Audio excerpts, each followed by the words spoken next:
พี่น้อยนี่เมย์ไปหาเฮ็ดพี่น้อยหาเฮ็ด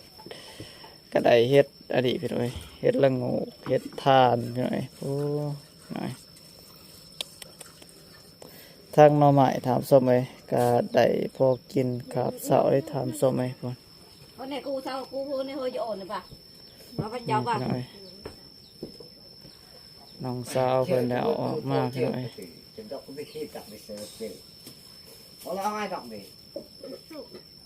เมื่อที่ก็ได้เนี่ยขอโทษอยู่นี่พี่น้อย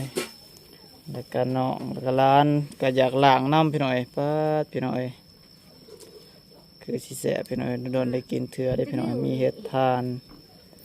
เห็ดละโงกพี่น้อยสีขาวสีเหลืองพี่น้อยมีแต่สีเหลืองถามส่งสีขาวโบคือบ่เห็นพี่น้อยบ่มีคนเดียวอยู่ไหนพี่น้อยเห็ดทานเห็ดบดน้ำพี่น้อย